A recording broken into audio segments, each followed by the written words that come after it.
Unlike other children, Cristiano Ronaldo's childhood memories are closely linked to his mother Dolores Aveiro and sister Katia, who worked as kitchen helpers to support the family.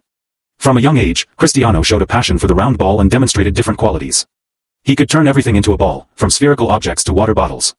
Therefore, Dolores tried to bring her youngest son a ball to play with. Cristiano's father, José Diniz Aveiro, earned extra income as a janitor for the local amateur football team Andorinha. Thanks to some connections, and through the influence of his wife, he enrolled Cristiano in the Andorinha youth team.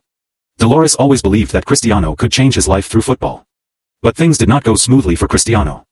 As soon as he joined the Andorinha team, the boy had to receive a lot of sarcasm from his young teammates, and also teasing from his seniors. They laughed at Cristiano because his father had to clean the toilets at the Andorinha club every day. To earn more income in the family's difficult economic situation, in addition to his fixed salary as a janitor, Mr. Diniz took on the job of cleaning toilets and was approved by Andorinha. The club cut down on staff and significantly saved on living expenses. Every day, people saw Cristiano crying. The boy cried because of the sarcasm, and cried every time his practice kick went wrong. After years of training at Andorinha, Cristiano's talent was discovered by the professional club Nacional, also on the Madeira archipelago. At that time, Cristiano was only 10 years old.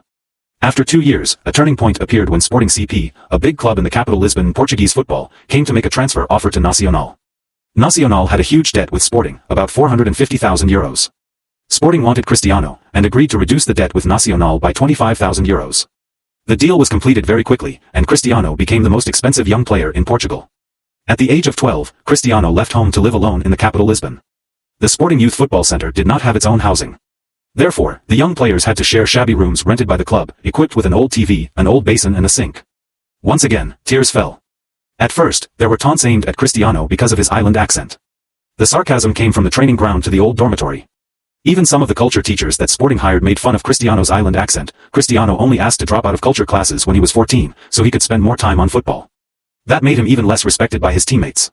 That's why, during long-distance phone calls with his mother, Cristiano always cried.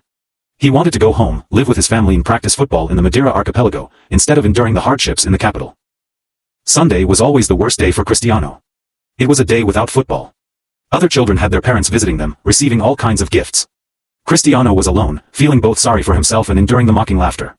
Over the phone, Dolores had to encourage Cristiano to accept the hard life. Try to endure. There is no better place for you than here. Cristiano was somewhat comforted by his mother's words. But fate seemed to always want to test Cristiano with the most difficult things. While gradually adapting to life in Lisbon, Cristiano was pushed into another dark day, when bad news came one after another from his hometown. Cristiano was told that his father Diniz had become a heavy drinker and lost control. At the same time, his brother Hugo became involved in drugs because he could not bear the heavy pressure of work.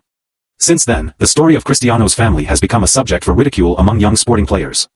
Not long after, at the age of 15, Cristiano was discovered to have a heart problem. Sporting was willing to pay all the treatment costs, and the only question was whether the family would accept to undergo surgery immediately. Without surgery, Cristiano's life and career could be threatened at any time.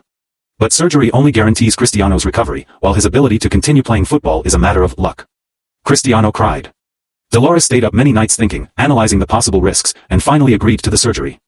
Luckily, it happened, and the medical team that performed the laser surgery on Cristiano was also surprised. Not only was Cristiano discharged from the hospital right after the surgery, he also returned to training soon and gradually reached the top.